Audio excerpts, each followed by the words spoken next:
Fabian here from EYEVIONICS. Today I'll take you on a quick flight where we're going to use EYEVIONICS together with the Microsoft Flight Simulator A320neo.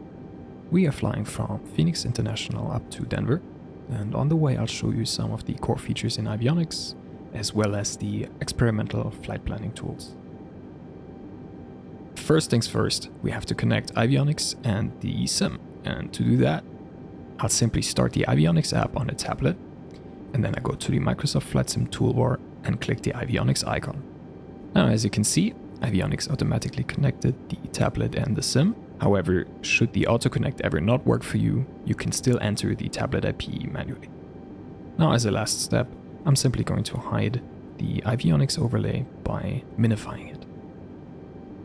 Next up, let me show you around the EYEVIONICS app user interface. Obviously, the two main components in the app are the PFD on the left and the MFD on the right. Each of the buttons at the edge of the screen toggles a so-called foldout. These foldouts contain all kinds of information or controls. Now let's take a look at the system foldout. And while we're here, let me quickly update the layout of the app so we have a bit more space in the right portal.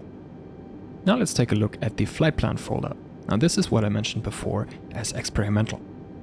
It works on most aircraft, however some features are limited or don't work with all aircraft. Specifically, Garmin-equipped aircraft are not yet fully supported. Since we are on the runway already, I would say it's about time that we update the departure procedure before we go. And to do that, I'll just go all the way up in the flight plan panel, click on my departure airport, and then pick my departure procedure as I like. By the way, all the procedures that are available in the flight plan foldout in EYEVIONICS are synchronized in from Microsoft Flight Simulator directly, meaning that the procedures you can select in EYEVIONICS are always up to date with the sim. Only thing left to do is to select the runway, hit enter, and you can see the flight plan has already been updated with our procedure. Now let's take a look at our route real quick. The departure I selected is obviously not the fastest route, but in general this flight is less about realism than it is about showing you the EYEVIONICS features. Before I depart, I'm just going to change the layout slightly, so I have a bit more space on the left to show the engine foldout. Since we're flying an A320 here, the engine foldout shows turbine information. However, if you fly a propeller or a helicopter, the engine foldout will adjust automatically to show you the most important parameters for your aircraft. I'm also pre-selecting a desired altitude before takeoff, which is quite handy when you can use a keypad instead of a rotary button. One of the core ideas behind EYEVIONICS is to allow you to customize your own glass cockpit, and for that EYEVIONICS supports adding another screen. Let me show you. I've now started the EYEVIONICS app on another tablet as well. There I'm using the single panel layout to only show the MFD. But EYEVIONICS isn't made to stay on the ground after all, so let's get going. Takeoff power set. Here we go. Feet off the brakes. Feet down.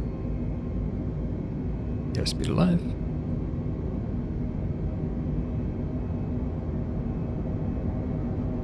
We're working against 5 knots crosswind from about the south, as indicated by the blue arrow in the HSI.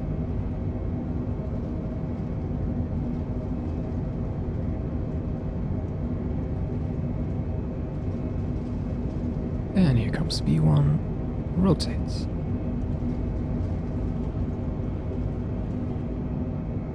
Positive rate, gear up.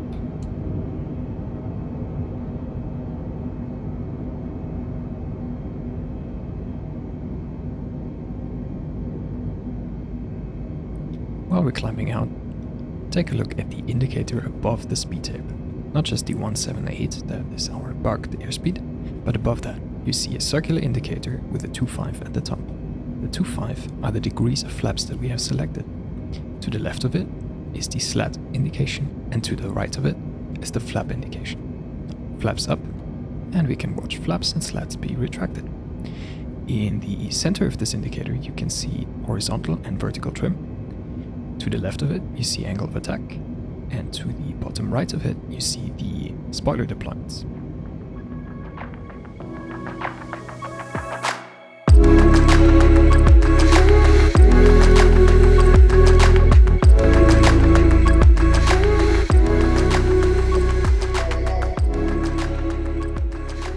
In the meantime, I've brought up the flight plan folder on my second tablet, and let's say that ATC gave us a shortcut to our first en route waypoint, so I can just go and activate it and the FMS will start turning the aircraft. It is also possible to customize individual displays. For that you just bring up the PFD or MFD foldouts and adjust to your liking.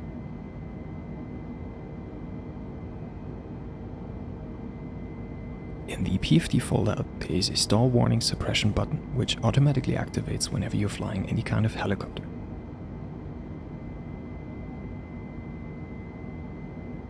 Now let me show you the EYEVIONICS Nav Database, and we'll begin with a nearby airfield. Let's say I would like to tune my radio to ILS Approach, which is conveniently listed here in this airfield. All I need to do is click ILS Approach Departure and then select the radio I would like to tune it to. Watch how the COM1 frequency in the radio transponder modal is automatically updated. We can also see the latest weather information that Microsoft Flight Sim makes available for an airfield, as well as some runway information and of course the basic information of the airfield itself. Similar to airfields, we have heliport information available. And if I go back and show you the navigates, let me select a VORTAC, check the frequencies, and very similar to the COM frequency before, we can select a radio that we would like to tune a navigate frequency to. We have GPS fixes as well. These are currently exclusive to the US, and visual reporting points for those of you flying in Europe. Of course, we can also search for waypoints by their identifier. For that, I click the waypoint foldout and just enter the identifier I'm looking for. And we'll get the same information that you saw before in the nearest foldout as well.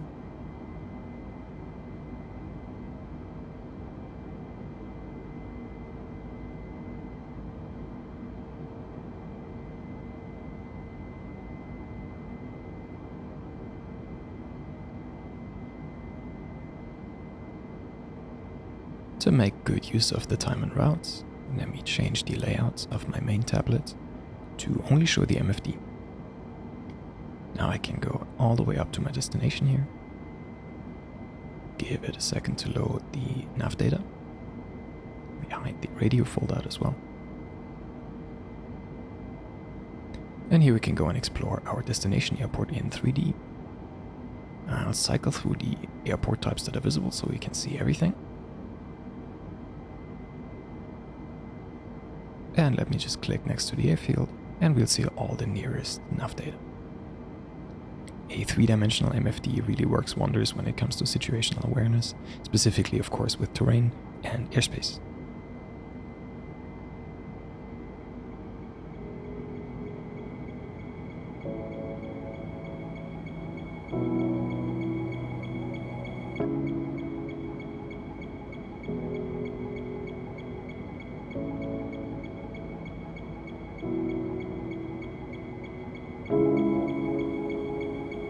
Of course, we can also zoom in a bit more on the airfield and explore it in more detail. Fast forward again, we're close to Denver.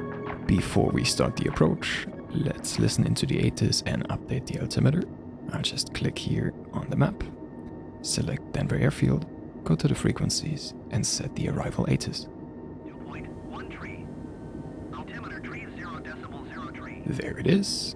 Now let's open the PFD foldout, hit the altimeter button, change over to inches of mercury and enter 3003.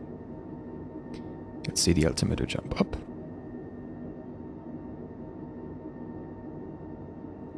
Now before we fly the approach, we'll just update the FMS with it. So we tap approach.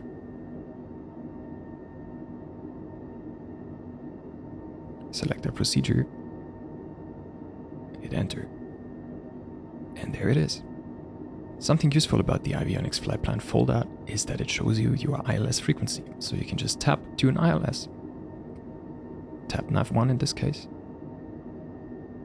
and you'll see the glide slope pop up on the PFD.